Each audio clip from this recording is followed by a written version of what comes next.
¿Eres profesor de inglés y buscas que tus estudiantes dominen el idioma? El programa de especialización en enseñanza del idioma inglés de la Universidad Ricardo Palma, PEI, es para ti. Está dirigido a profesores que buscan mejorar sus perspectivas laborales y liderar en la enseñanza de inglés.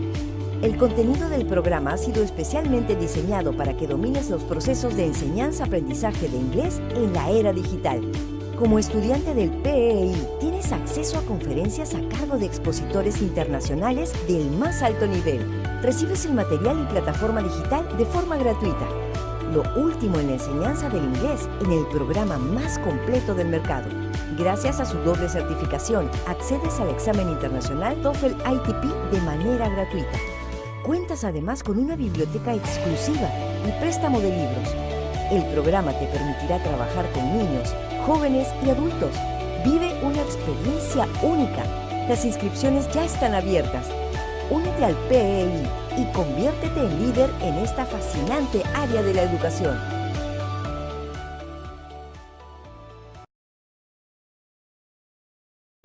¿Eres profesor de inglés y buscas que tus estudiantes dominen el idioma?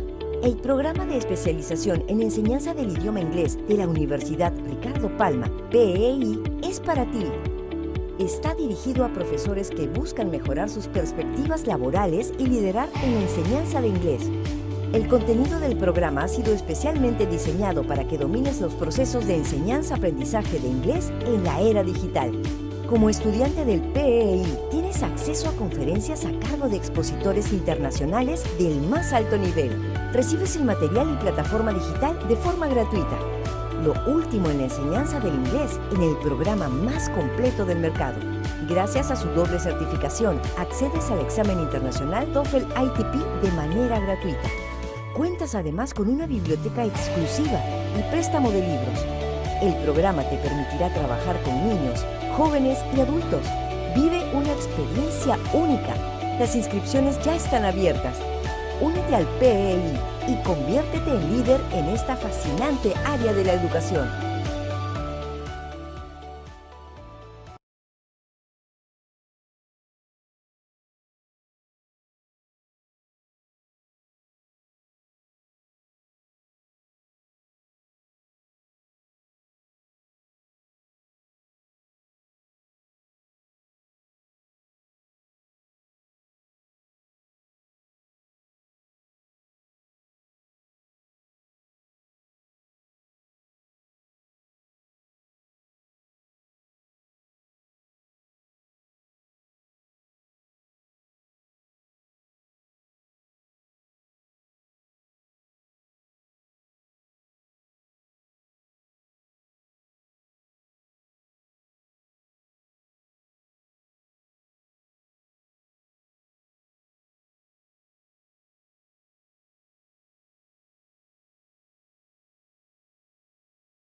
Good afternoon, everybody. How are you doing? Can you hear me? Yes. Hello. It's nice to see everybody here today. My name is Simon Schwarzenberg. I am going to be presenting the first speaker of this conference, English language teachers and international exams for language proficiency to enhance quality of education. So we will talk about certain topics, very, very important topics, international exams, and the quality of education in terms of international exams. So this is the abstract that you all received in the invitation, and I am pleased and very excited to introduce Monica Melendez. She is licentiate in translation and interpreting in English and French at Ricardo Palma University. She has a master's in education, educational policies, and management at San Martin University, diploma in management of educational institutions and innovation in education. She also has a diploma in management of educational centers, IPAE, teaching in higher education programs. She has been coaching for programs at language program administrators, University of Maryland, Baltimore County.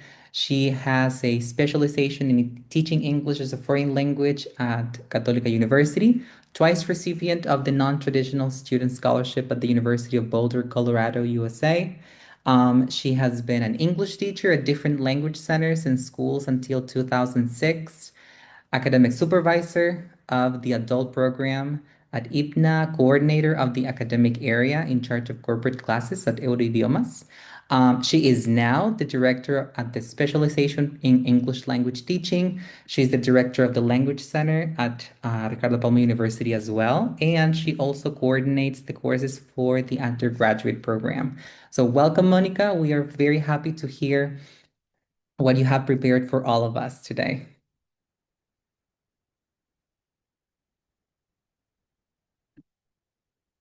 Let me stop. Okay, Oh, there can you you go. hear me?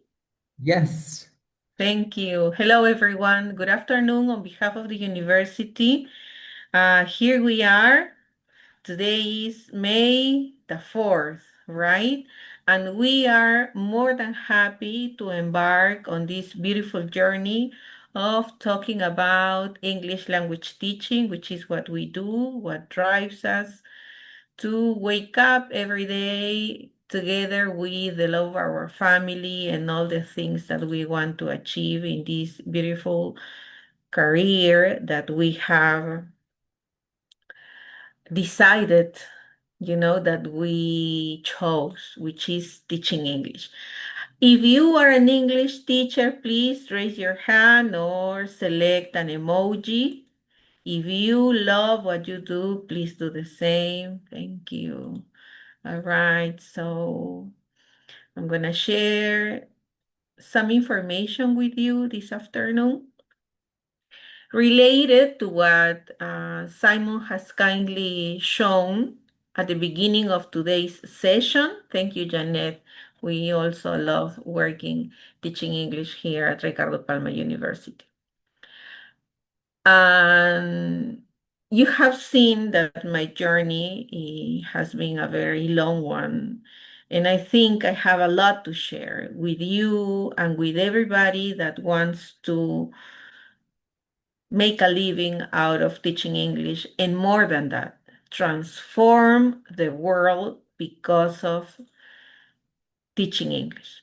So that is how transcendental and how important our work is. We not only teach, we make people grow professionally, we make people grow as people.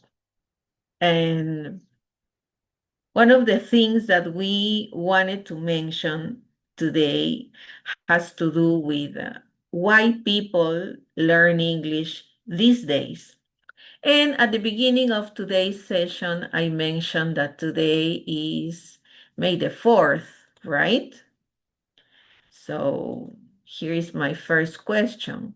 What are we celebrating today? What is May the 4th? Does anybody know?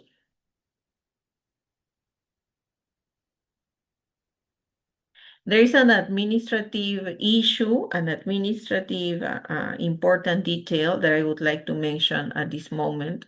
We're going to share in the chat a form, a link. We need you to get into the link. I'm going to tell you when it will be shared through the chat box. We need you to enter your data there. This certificate, the link or the form that you will be completing, that you will be filling out, will give us your data, and with that data, we will issue the certificate. We always need a trace, something that says that you dedicated your time to learn, to grow professionally. So right now, you are not watching the latest, the most successful Netflix TV show. You are here growing together with us. And that needs a certificate. But to issue the certificate, we need you to fill the form. So I'm going to let you know in a few minutes where this form, or if the form has already been shared with you.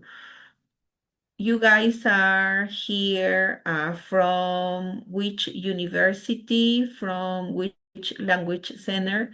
Could you write in the chat box? If not the institution, yes. If not the institution, at least the city where you are right now, or the city from where you are connecting. Okay, El Carmelo, Monterrico. Before we go into May the 4th and the quotes that you have here, there are a few things that I would like to share with you. All this information comes from a program designed at the university, a program that forms teachers of English.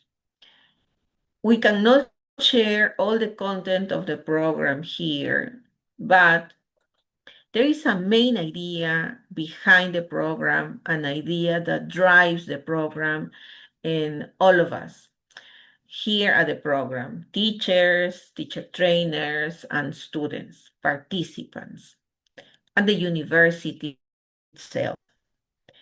And that is language as an instrument to communicate ideas, an instrument to unite people across different cultures, across different countries, and in spite of different beliefs or ways of seeing life or ways of conducting in life. When you speak a language, you have the possibility to go all over the world and share your ideas, understand people's ideas, and more than that, you are able to understand the little things that are different culturally from one place to another. And we abide by and we believe in these ways of describing languages related to culture. Languages are not only words, they are a means to understand life. I'm going to read these quotes to you, and please tell me which one of these quotes represents you better or coincides with your way of seeing languages. A different language is a different vision of life. To have another language is to possess a second soul. Wow. Language is not just words, it's a culture, a tradition. It's all embodied in a language. Noah Chomsky. All of us know Noah Chomsky, right? If you talk to a man in a language he understands, that goes to his head. If you talk to him in his language, that goes to his heart. The limits of my language mean the limits of my world. Language is the highway to culture.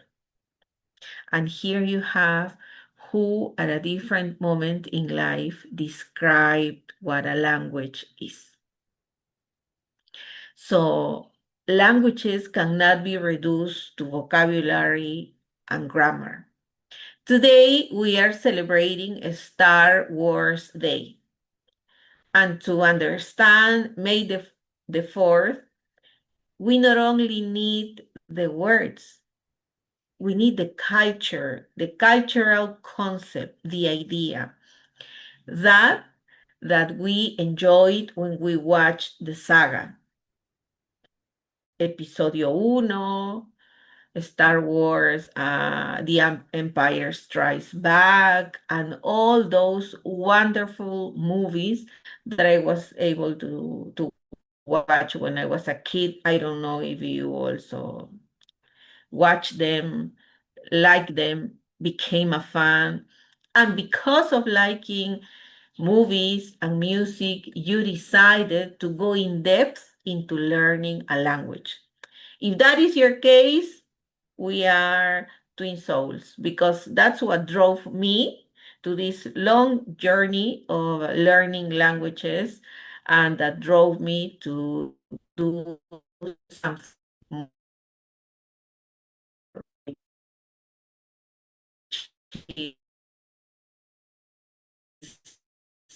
train teachers better with your beliefs.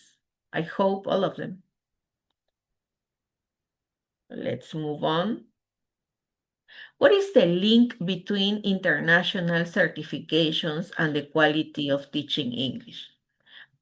I know you saw the invitation to today's session, and you saw well, yeah, international certifications are an interesting thing. They are a very important thing. Let me share one more time. And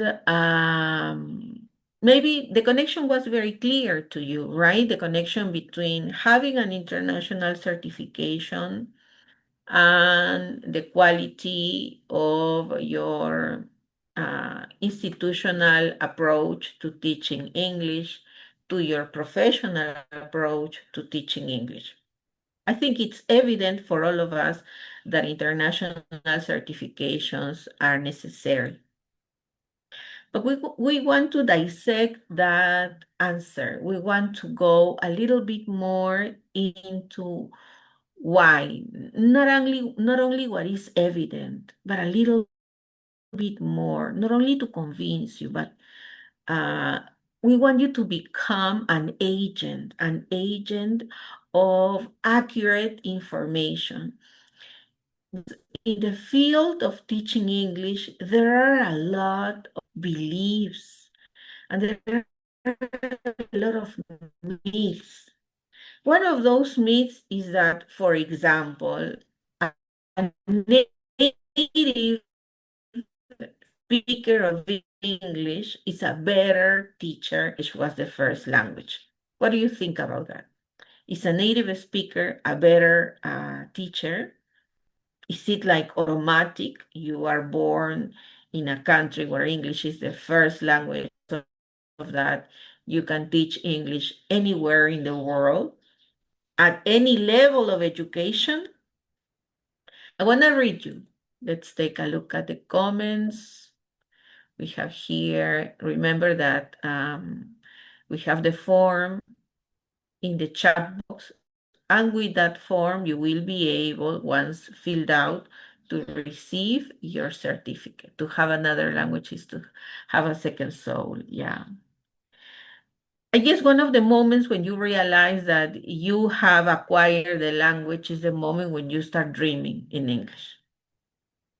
Another important moment is when you find a word in English that expresses, conveys what you want to say, but you do not find the same term in your own language. You know, uttering words in English and your friends call you pesado, right?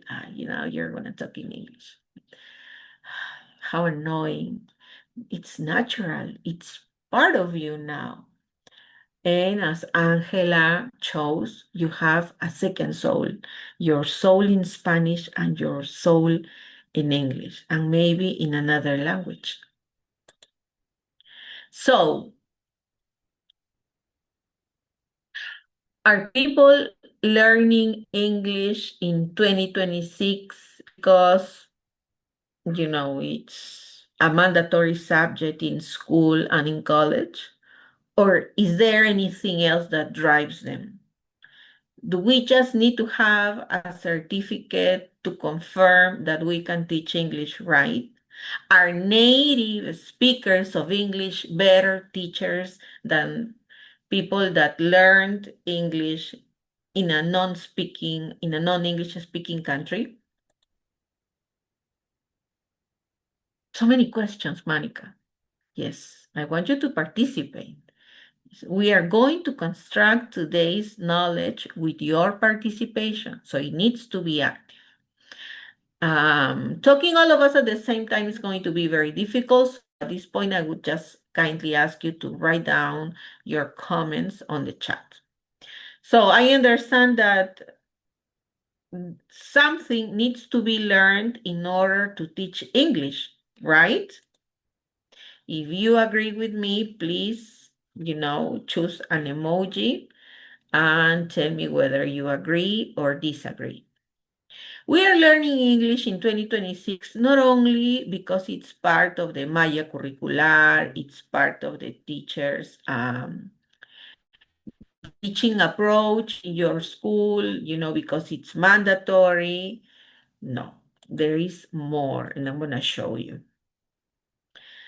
One of the main reasons that drive people these days to learn English is to consume information on social media in English. Another one is to post. If you have heard the word 6-7, which is not necessarily a word, but maybe, a craze these days, you know that there are terms in English that are what we call in education transversales. They are all over the world where English has access to. You have heard other terms that come from the TikTok world, such as skibidi or Reese, or well, there are so many, very hard to list. So believe it or not, some of the intrinsic motivation that some people have, regardless of the age, is to understand terms that come from social media.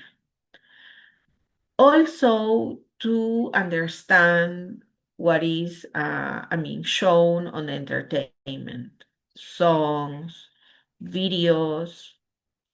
In the past, this information was not as close to us as it is these days.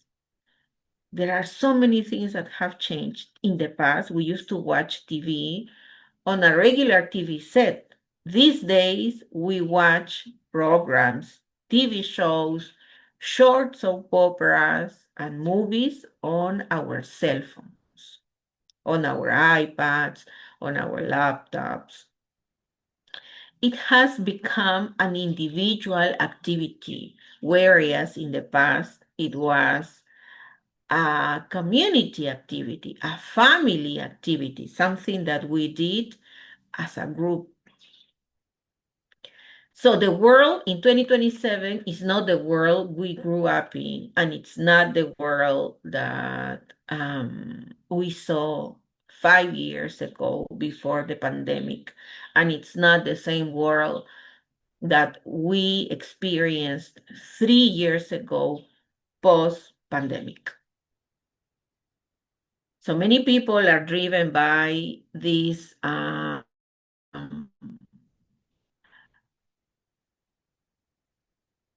this thing of using the internet and communicating on social networks.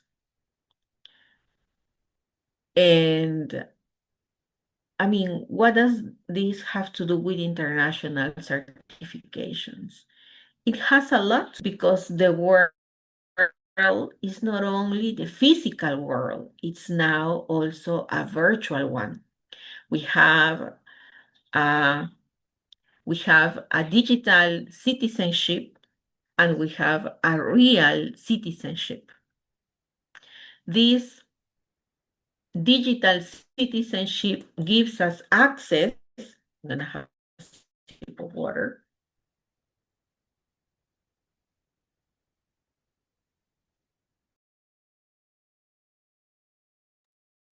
Gives us access to the whole world in the palm of our hands. So we need to show to the world that we know English. And not only that,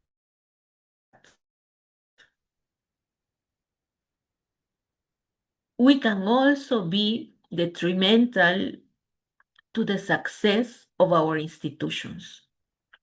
If our program contains international certifications, meaning that there is a way, in addition to the school course, final grade, there is a way to show that your command of the language is an intermediate one. You are either a teacher or a student with an international certification to boost your school's or institution's prestige. What do you think of that?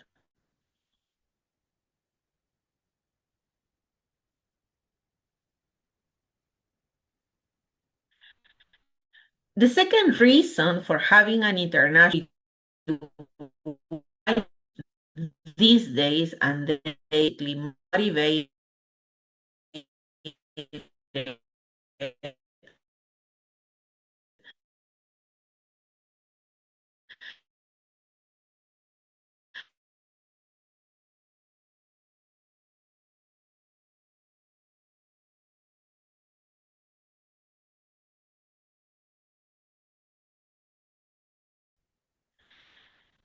if my institution has the possibility to show to the world that I speak, I'm going to turn off because my internet is a little awkward right now. All right. Can you hear me well now? Yes, yes. Thank you. If my institution has an agreement with another institution, and because of that, I am able to get an international certification easily, that is going to not only adapt to the prestige of the institution, but to me as a professional. And it's going to boost all the possibilities of the students in that institution. But not every certification, an international certification aligned to global standards, recognized by the world. The third one has to do with communicative competence. If our certification institution, we are expected to teach English, not expected to teach to pass an exam. We have to stay professional in that sense. Because of the good English that they learn and because they learned English correctly, that is, to communicate in English, they are going to do well on exams. And with this, we are very serious and try to be as professional as possible. We are not expected to teach English to pass an exam. Passing an exam is going to be the natural consequence of a healthy program, a robust program that teaches English correctly, to listen, speak, read, and write in English, to understand the cultural specifications of the different countries in the world that speak English, and to communicate assertively and competitively. There are little things. If there is a May the 4th in a joke, or you see a May the 4th today, and if you are culturally competent in English, you're going to get it just like this. Because language is not only words, and it doesn't condense only on checking the right answers in an exam.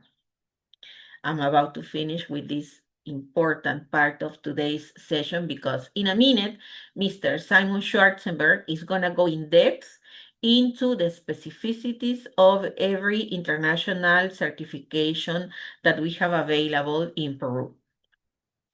Professional success is key these days. Your institution is going to be lucky to have you, because you are going to be detrimental to this success, the success of the institution. Your success is the institution's success. Not only that, your success is going to open the world to many possibilities. Bear in mind that a teacher of English not only teaches English in Peru. As a teacher of English, you are already a professional of the world. How does that feel? There are millions of teachers needed every year. The UNESCO indicates that there are at least 4 million teachers needed in the world. And teachers of English are not going to be substituted by anything. If with a lot of with little information, probably somebody comes to you and says, you know what, these days teachers of English are not necessary because there is a platform, students can learn online, there is YouTube. No, a teacher is a non-negotiable. This is one of the core ideas of the profession of the specialization program at the university. Here at Ricardo Palma University, we always say that a teacher is the main element in teaching English. You are the one that makes the things happen in the classroom. How are you going to make the right decisions? By being informed. How are you going to be correctly informed? By knowing English. How are you going to confirm that you know English? With an international certification. Choose the content of every lesson, decide what the objectives are, and you are also going to play other important responsibilities in this context. One is that when you have an international certification, you can be the role model for your students. So you can convince your students to get an international certification when you have one. Yes. And you can also educate communities, your educational communities, by telling them that as professionals of the language, you need to have an international certification and update it every 2 or 3 or 4 years. Not because your certification expires, because you are a good professional, a real one, a professional that wants to succeed, and you want to get the best opportunities. Schools and colleges are not there to get a job. They are there to give us the elements to enjoy life, to create well-being, to find the right path of life for each one of us. And there is also the right international certification for you. This is another thing that we are going to talk about in a minute. There is more than one. So there is also the wrong belief that there is only one and I want that one because everybody has that one. I would say that the only element that is necessary for you to choose that specific international certification is that it is recognized around the world. I'm about to finish. And I think that's it. Yes. Oh, yeah, because this is what Simon is going to talk about. So you already have a lot of ideas in mind. Maybe it's this certification or it is this other one. And there are some elements that don't make you, you know, make the decision. Don't let the where the exam is administered, or maybe you don't know what this exam is. You all to Mr. Simon Schwarzenberg. Simon, I would like to read your or introduce you properly. I'm honored at this moment to introduce you to Mr. Schwarzenberg because he is the teacher in charge of the IT module in the specialization program, as you can see here. Very professionally, he has placed here the logo of the program. There is a module, the fifth module actually, where we talk in depth about everything online. And he's also one of the main people at the university, at Ricardo Palma University, in charge of one of these international exams. So we have the idea. You need to get a certification. I already gave you more elements. You are already convinced.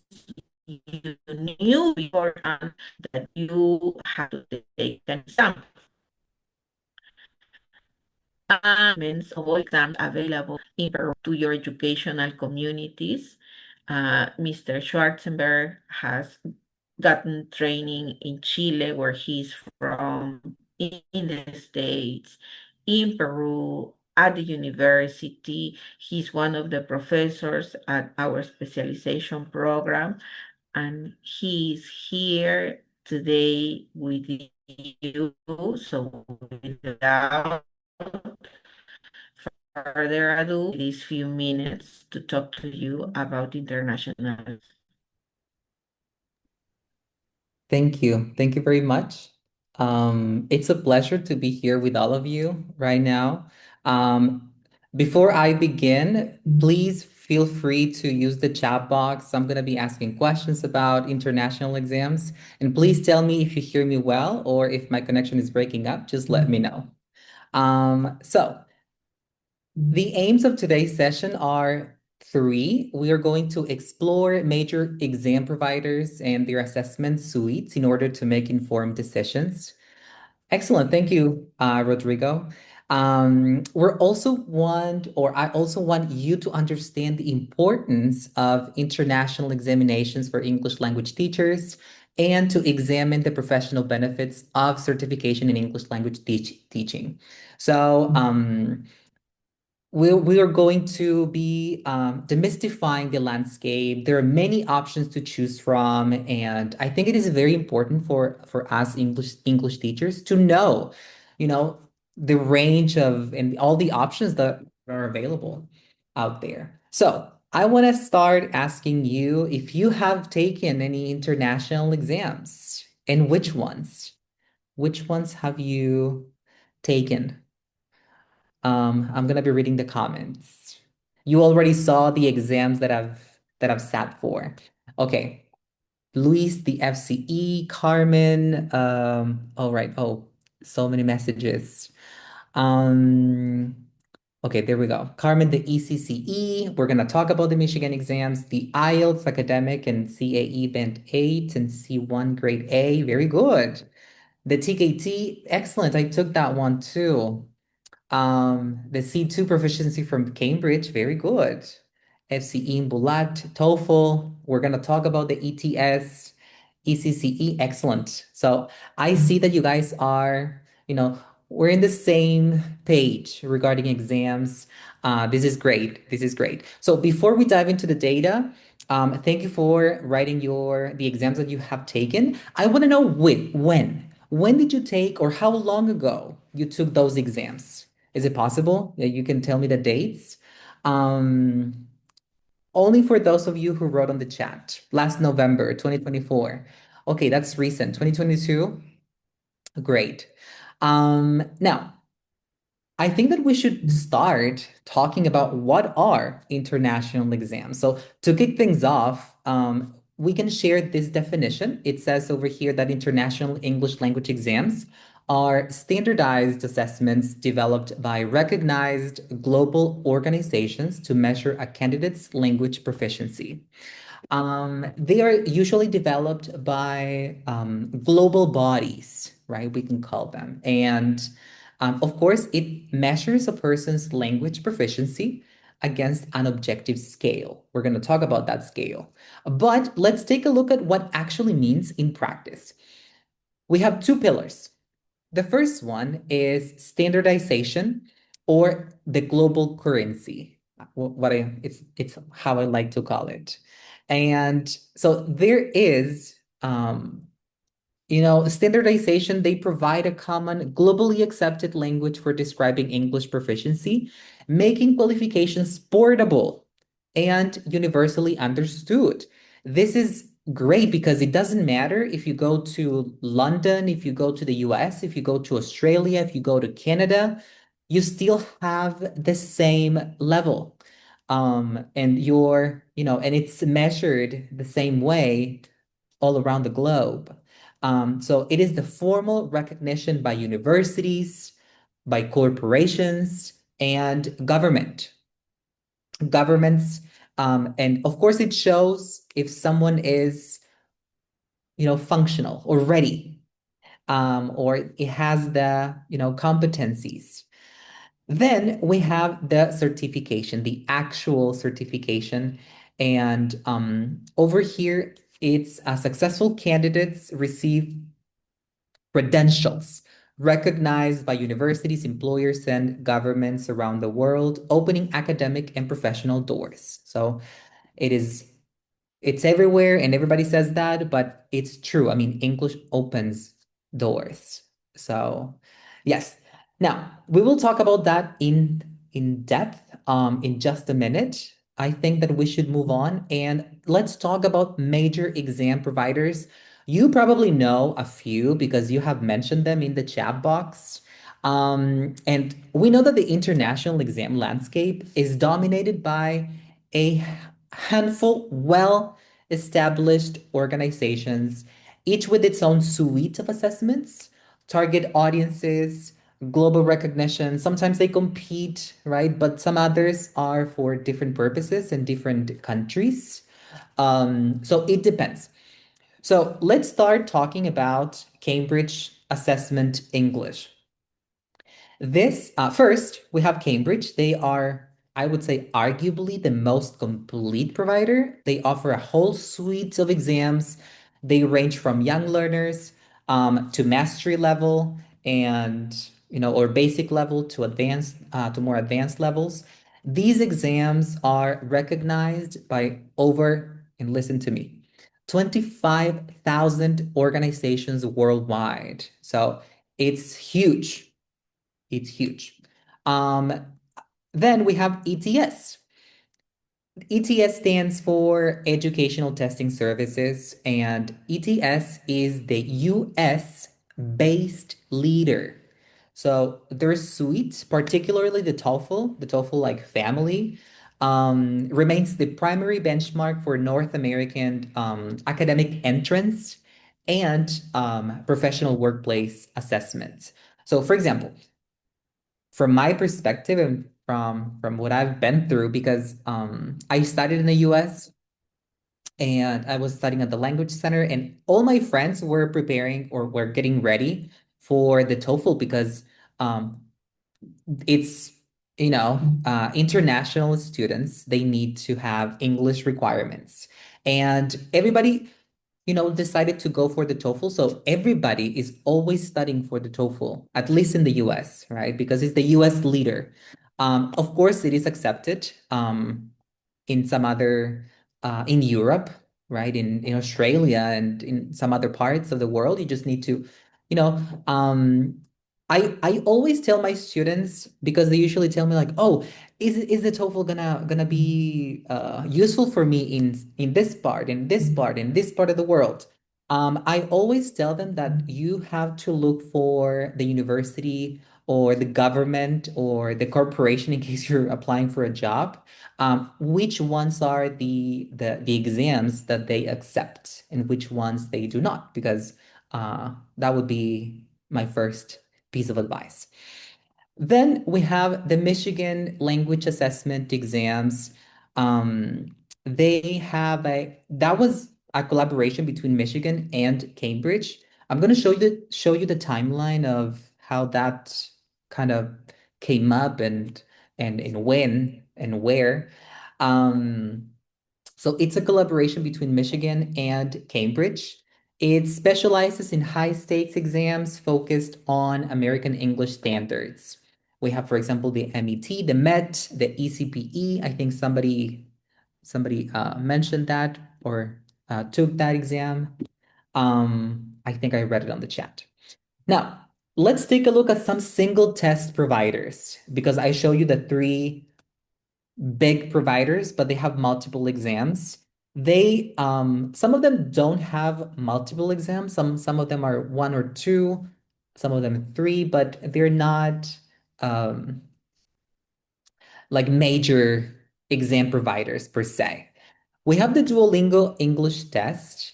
This is owned, of course, by Duolingo. Have you guys used Duolingo in the past? Have you tried, maybe not English, but have you tried learning a different language? Yes. I think I did. I think I tried learning German. My last name is German, so uh I was trying to, you know, learn, but no, it didn't work at the end. Yes, Italian, French, excellent. Yeah, I think it's great. It's great, especially for this, you know, if you open it every day, you have prizes, so that kind of motivated me. But anyway, we have this Duolingo English test owned by, of course, Duolingo, and it's a primary example of this digital disruption. This is a rather new exam, and it utilizes a fully computer adapted format. It's currently recognized by over 6,000 institutions worldwide, so it has gained a lot of popularity. It is a high-speed alternative for students aiming for top-tier global universities, so usually for admission. For those looking for pedagogical flexibility, we have the Oxford Test of English. This is also a rather new exam, actually newer than Duolingo test. It is, of course, or it has been developed by Oxford University Press, and it offers a modular structure endorsed by the University of Oxford.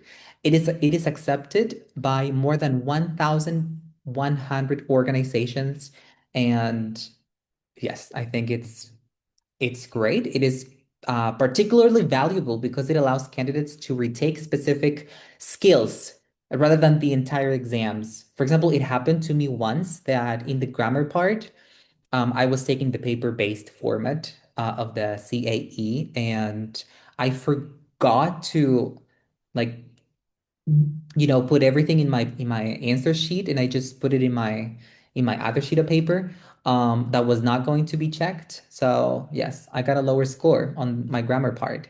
So that would be great. The Oxford test offers you the possibility to take that specific part one more time, so you can have a higher average or total score. Now, then we have the IELTS.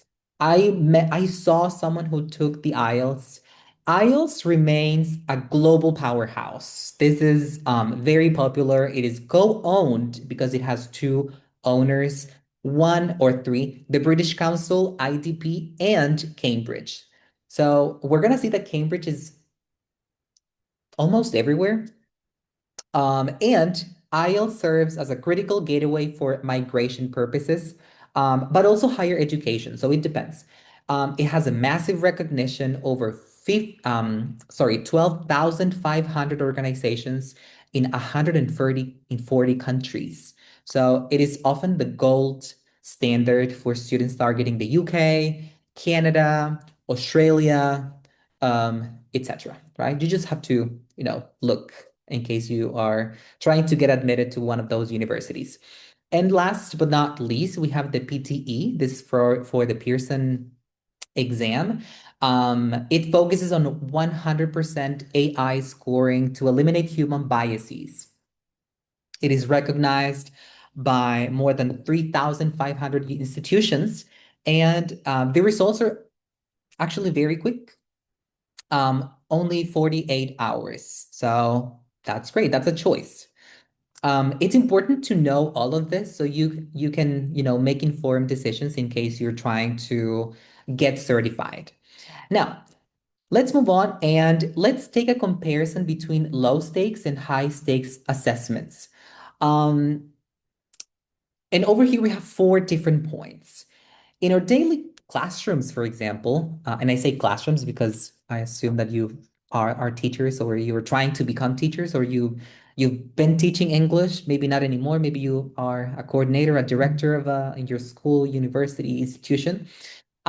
We primarily use low stakes tools.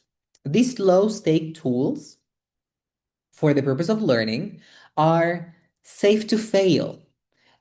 You are in a very comfortable environment where consequences are minimal, where you can make mistakes, and the feedback is immediate.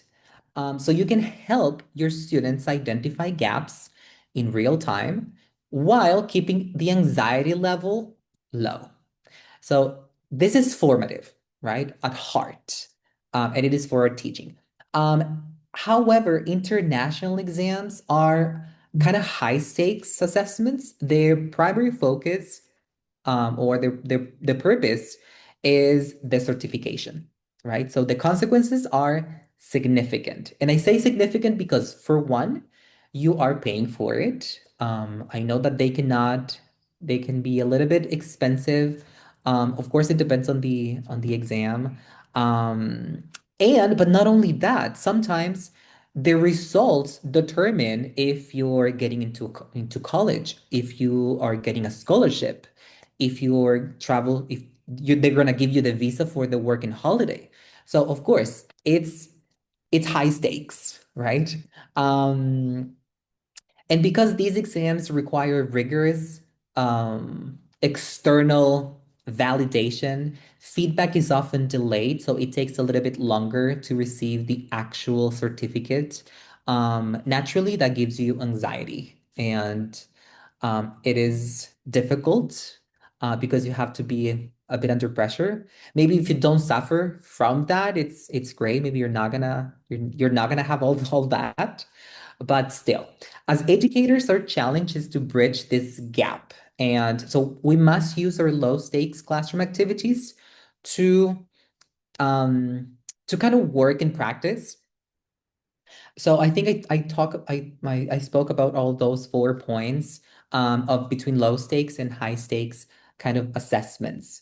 Now, let's talk about the suites. These are the Michigan Language Assessment exams that they offer. They have exams for, and maybe I can use my Zoom tools. Over here we have this. These are for uh, younger learners, ages 6 to 10, for example. Um, this is for like secondary school students, ECCE, this for B2, ECPE, and the Med for Skills. They also have English placement tests. We are going to talk about English placement tests. This is the timeline of the Michigan exams. They were established in 1941. That's how they grew. In 2010, they joined the Cambridge Assessment English to form this new Cambridge, Michigan language assessment. And they were rebranded in 2018, and they were called only Michigan Language Assessment, right? After that, they introduced the digital versions of it. Of course, in the past, or 30 years ago, we didn't have those um, digital exams like we have today, right? And the Michigan exams are accepted federally in 27 states. Over here, we have some universities and some government institutions, right, where you can, or these are accepted, right? This was taken from the information at Michigan assessment. If you Google it, it's gonna be there. We can talk about Cambridge Assessment English, right? Over here, we have a scale that illustrates the nature of the Cambridge ecosystem. And I call it ecosystem because there's so much information. And there's a clear step-by-step pathway from beginner to mastery level. We start with the starters, the flyers, the movers. These are for primary students. Then we move on to the GET, PET, right? The FCE, and then the advanced certificates. They also have business English certifications, right? And then we have multi-level tests. The IELTS and the linguist skill are here because they also form part of the Cambridge ecosystem. And then over here we have the ETS exams, the English Testing Services. We have the TOEFL, TOEIC, all the types of TOEFL IBT, TOEFL Essentials, IT Pre-Primary, Juniors. We have TOEIC Listening and Reading, TOEIC Speaking and Writing. TOEIC is actually, it's more for if you're applying for a job, they would ask you for a TOEIC. And then we have more for graduate admissions and teacher certifications. Now, just like the Cambridge has the TKT, over here we have Praxis. And then I need to make sure that it is clear that placement tests are not the same as international exams. Sometimes they do look similar, and the format might seem very similar. Some of them have the 4 skills. So, for example, the National Geographic exam is very good. I recommend it. We take it at the university. We have a grammar, speaking, listening, and reading. So all the 4 skills in 45 minutes. It's great. Now, placement tests are mostly used for internal sorting. They help us organize students within our own specific program. So at university, at Ricardo Palma University, for example, we have different programs. So that kind of helps us organize our students in the different levels that we offer, right? And in the program as well. Remember, and I think Monica mentioned the program. We have it's a program for teachers who would like to become teachers or who just are looking to update their pedagogical practice, and they can work with us and study with us. Study with us. I'm sorry. In a program, it's 8 months, and we also take that placement test. Now, placement tests are also adaptive. Which is something that doesn't happen in international exams because they're not adaptive. They don't use this IRT IRT system. Do you guys know what that is? IRT. I'm pretty sure you've seen it before. For many years I knew what was happening in the exam, but I didn't quite find a name to it. So IRT is item response theory. And unlike traditional scoring, where the correct answer is worth 1 point, IRT is a statistical model. So that looks at, for example, if you answer a difficult question, then you might get more points, and then you are going to be asked uh, a harder question in the next question, probably, right? So that's how it kind of plays with your level. It's kind of to measure your level. So it asks a difficult question, then an easy question, and then a more difficult question, and then an easier question. So it's kind of to kind of see where you are, what you know, and then it places you in one of those levels according to the Common European Framework for Reference. Now, they're also more localized because they meet specific job or course requirements within a single organizations, and they serve as diagnostic. Um, they diagnose areas of strength and weaknesses. So you can take, for example, the placement test of National Geographic Learning, and you will be very good at grammar, you will be very good at listening, but maybe reading, no, maybe you lack or uh, you need to study a little bit more or practice reading a little bit more, etc. Now, there are different types of exams. We have exams for general. They focus on everyday English. People or my students and my friends, my colleagues, they find those exams easier because they talk about daily life, um, current topics.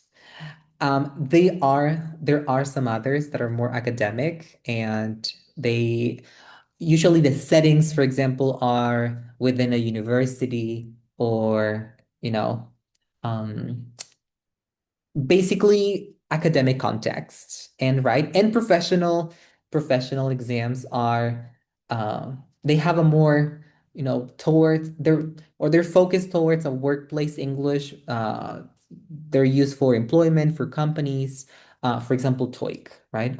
When I took it, I didn't know it was for professional, or it was a professional focus, so I found it hard because I was you know um, familiar with, you know, more academic contexts.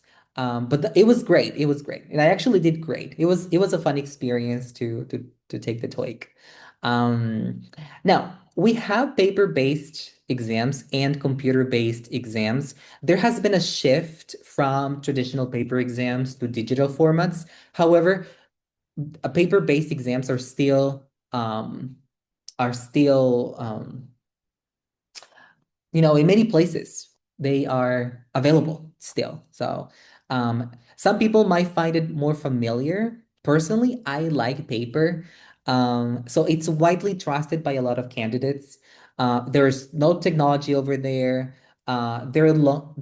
These are longer wait times. So you'll have to wait a little bit more. The dates are fixed, right? And the handwritten writing section may feel more natural to some candidates. So that's why they might choose the paper-based exams. However, now we have lots of digital or computer-based exams. The results are faster. There are more dates, more frequent. However, the computers need to have certain uh,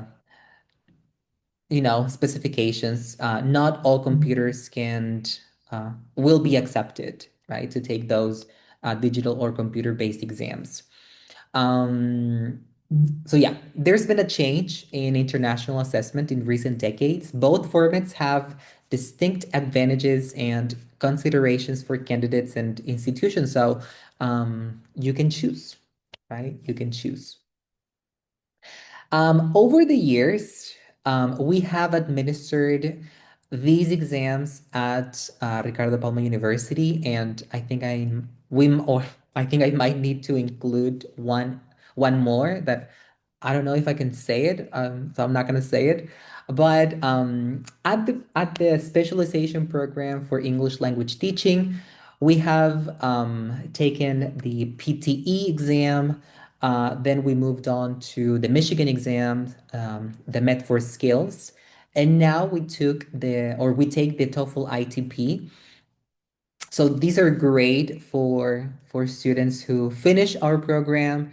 They studied with us for 8 months. They have the diploma, and then they can take the exam for free because it's included. And so they have a double certification. I think that's a big advantage, and that is one of the reasons why I chose the program, because I also studied the program. And we also took the ELASH. I forgot. I didn't put it there. But yeah, we also took that one.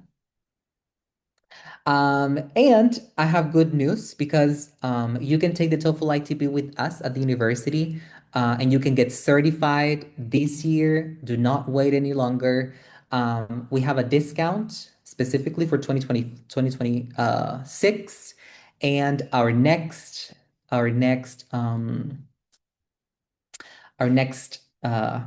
scheduled date for the TOEFL ITP is August. All right. So if you are getting ready to be certified, you can contact us, right?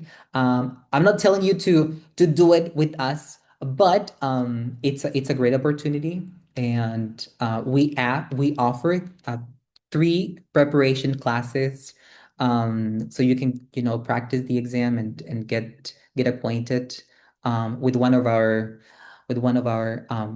great teachers, and he's specifically preparing for that exam. So it's great. Now, let's talk a little bit about the Common European Framework of Reference for Languages. Are you familiar with this? I think so, because if you have taken international exams, you already know the levels. But can you just confirm? Yes, of course. That's what I like to hear or read, because I'm reading right now. Yes, that's great. Excellent. So you already understand this. There are different exams, or different exams talk to different levels. And this CFR, it's an internationally or recognized standard, and it was developed by the Council of Europe, and it allows us to describe language ability on a single objective scale. So it's only one. It effectively removes the guesswork from proficiency. It's like when people say, "Oh, I have an intermediate level." Like, how do you know? Like, did you take an exam, like an international exam? How do you know that's your level? Oh, I just I just feel like it. I think I'm intermediate. So or at least me, right? I just keep thinking about that, and like, how can you, you know, yourself give you a level, right? That's why we need a scale, we need a certificate, and we need to be careful with, the levels. We have the basic users from A1 and A2. We have a more independent user, or intermediate, right? B1 or B2. And then we have proficient user, C1 or C2, right? You know that already. At the Language Center, we are in alignment with global standards. So um, all of our certificates show, and as you guys can see over there, I don't know if you guys can see it it says A2 level. So every time you finish a level, it can either be basic, intermediate, or advanced. Our certificates um, say that. So it's great. And of course, this is in line with the Common European Framework of Guided Learning Hours. Remember that to move on to the next level, or not the next level, but the next scale, according to the Common European Framework. You need a certain level of hours. These are the hours that are online, or well, the Common European Framework guided learning hours. That's what it's called, the document. It's online, it's in the references as well. And these are the number of hours approximately. Guided learning hours that you need to move up to the next level. So yes, right? Hopefully you're over here, like 800, 900, 1,000. More than that, that's gonna be great. That's gonna be great. So the table is cumulative. It's not that you have to do like 300 and then 300 and then 500 and then 500, but it's adding up. Now, why being certified matters in ELT as teachers? Why do we want to get certified? And over here we have a few benefits, a few reasons why it's great to be very certified. Now, we have global portability as the number one over here, and certifications usually ensure that your professional standing and your students' abilities are recognized across borders. So you can go anywhere with that certificate, and it's gonna be our currency, as I mentioned before, and they're gonna be recognized across the globe. And this is very or closely linked to the washback effect. The idea that the presence of an international exam naturally elevates the quality of your teaching and the curriculum. So when we teach towards these high standards, then the entire classroom experience improves. Everybody's gonna get better. Um, can you imagine if you're mispronouncing all the words and then you tell your students, repeat after me, and everybody's mispronouncing the words? So that's gonna be the opposite, right? That's gonna be the opposite of what we want. Um, and yes, Carlos in the comments is asking if B2 is okay to teach at schools. Actually, I think I read it somewhere that teachers need at least a B2, hopefully C1 for schools. Um, Actually, students as well are expected to have a B1, B2 level. Um, so if you are, let's say, B1 or B2, and then students are expected to get B1, B2, that's probably a bit difficult, right? Hopefully we are, higher up in the scale. Um, then we have, or the next certification enables data-driven instructions. Now, by using standardized benchmarks, we move away from this gut feeling, right?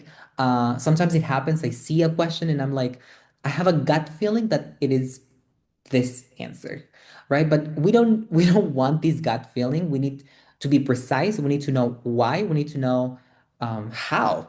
So we need to develop those skills, right, in data-driven instruction. Oh, and then we have future-proofing skills. As we've seen, the shift towards AI-enhanced assessment requires us to develop new digital literacies, ensuring that both we and our students remained relevant, right? So it's not just for us, but also our teachers. Everybody needs to get certified because everybody's gonna benefit it. I mean, everybody's gonna be benefited from this. And finally, we must acknowledge the national policies and regulations in governments and countries.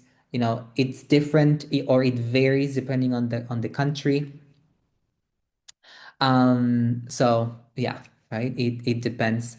At least, for example, at our university, and I think Monica mentioned it, all our teachers need to be certified, have a current um, a current certification, and they must uh, need to study or have studied a program in English language teaching, like the one that we have. Okay, I question, how do you like the Michigan exams compared to the Oxford one? I think all of them are great. It all depends on, I mean, what's the purpose, right? Why do I want the exam? Am I going to migrate? Am I going to get certified for a job? It depends. Michigan exams are really good. Almost no one know about them. The first time I heard about them was like 8 years ago. Yes.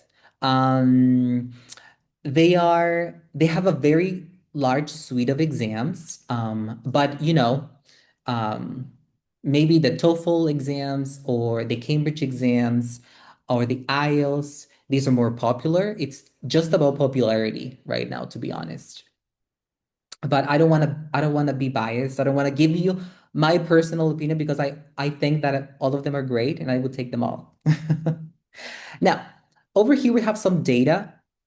A 2025 Cambridge University Press assessment study showed that 93% of teachers reported that preparing students for international certifications had a positive impact in terms of increasing their own professional language level and pedagogical skills. I feel like when you prepare for international exams, you learn a lot. You learn a lot from, or when you teach advanced levels, it's a challenge, and you learn new words. You practice, or you refresh those uh, more complex structures, and teachers also are, they get the benefit of this. So it's great. Everybody wins. It's a win-win situation. Here's the impact of English in 2024. They had a survey about mastering English is a lucrative investment in your earning potential. When we talk about our students about why they should pursue an international certification, the conversation usually turns to the financial return on that investment. And the Pearson study provides some of the most striking data, I would say.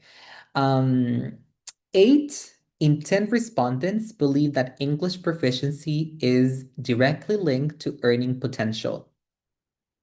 And then 56% of all of the respondents believe that those who can communicate effectively in English can earn up to 50% more. So this matters. It's an investment, as they say it here, right? It's great for your CV. It's not something that's gonna disappear. It's not something that someone can take away from you, right? It's gonna be yours, and you can, well, I have them in a folder. I've seen some people, put them on the wall, on their walls. Um, yes, they're shiny, right?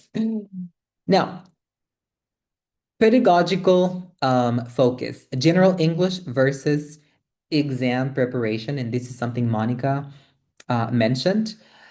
A lot of people ask, or a lot of people, or a lot of my students maybe have asked me if they should take regular English classes or they should take exam preparation courses, but they're totally different. They have a different focus.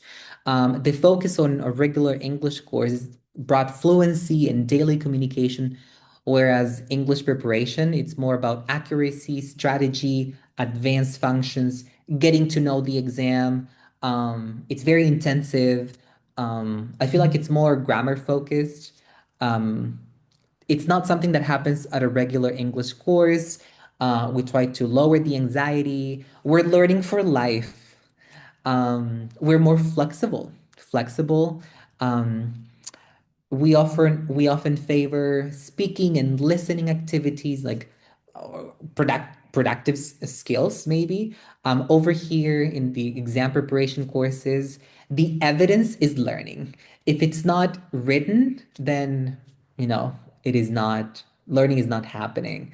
And there is a balanced mastery of all four skills. So it's up to you to decide, right? But I need to, just make sure that this is clear. Those two different courses are not conducted in the same way.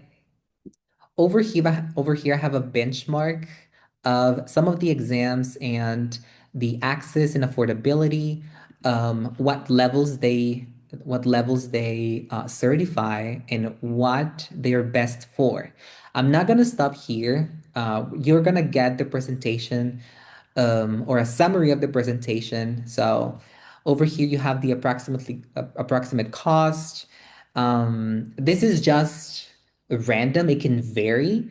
So just double check that and yes, let's find your best certificate. Now, and I have a question for you all. Maybe you can answer in the chat. Does proficiency have an expiration date? What do you guys think? Does proficiency expire? Yes, says Michael. Indeed. I love this word. Indeed. Great. Um, I have two people answered, but I have more people in the room. Yes, says Claudia. I agree. So what can we do when proficiency expired? I took an exam. I think I took my Cambridge exam, the CAE, in 2017, and I got a C1. But right now, I don't think I'm a C1. I think I I've been practicing for so long that I think it's probably better, right? Maybe if I don't, maybe if I haven't, or if I hadn't practiced, um, maybe I would have been a B2, right? So it's not, it changes. It varies. Nicholas says, sure thing. If practice is left aside, then language will become a bit rusty. Yes, yes, because you don't practice. Yes, Mercedes. Yes, very good. Now, over here, and this is from a book from Monica Schmidt. Um, she has a book called First Language Attrition.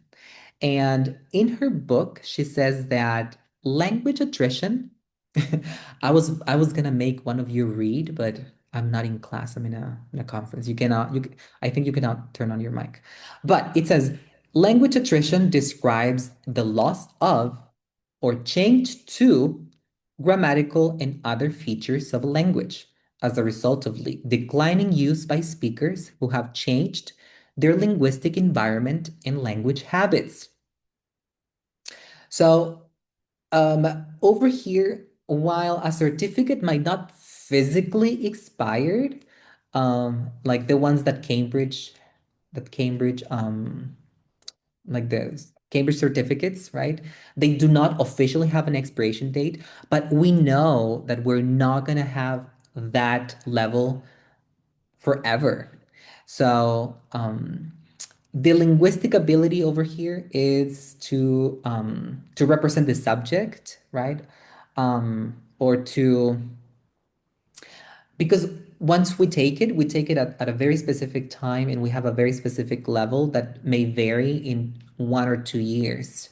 So if we change our environment, if I'm teaching and then I don't teach for 2 years and I'm a salesperson and I speak Spanish the whole day and I never practice it, then of course it's not going to be the same.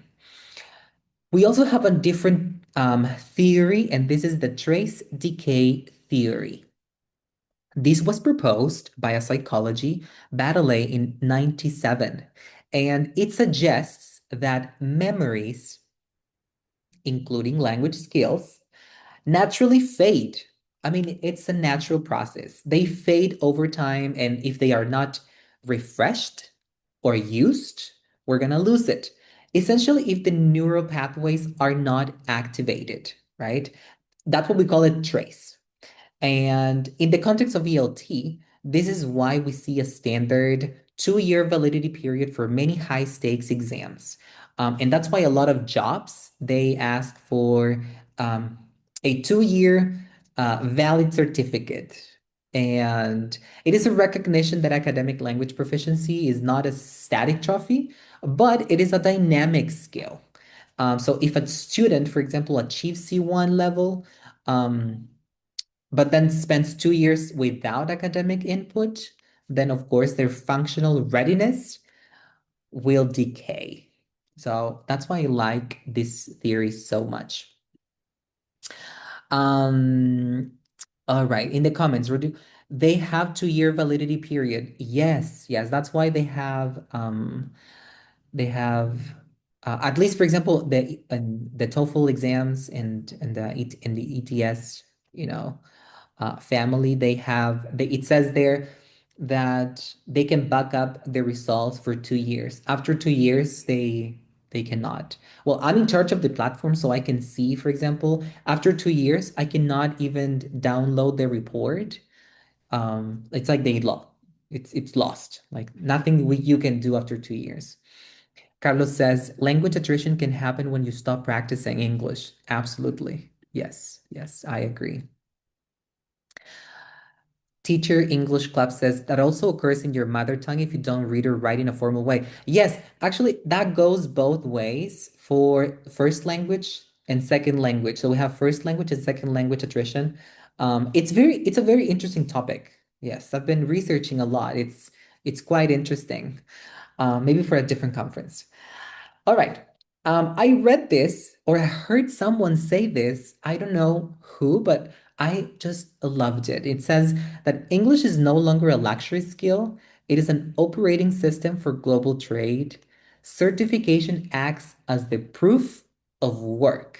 It's like you did your homework and now you have your certificate and you made it, basically. So that allows talent to bypass geographical borders. I just really like this. Um, I enjoyed the conference actually. I invite you all to participate in the program. The actually the You can still enroll. We start this Thursday. So if you have any questions, you can just write to the PEI email. Um, do not write to my email if you want information about this. So thank you very much for being here today, and we will see you again in one of our next conferences.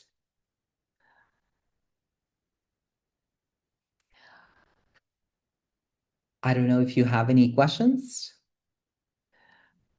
Nope, everything is great. Excellent. Oh,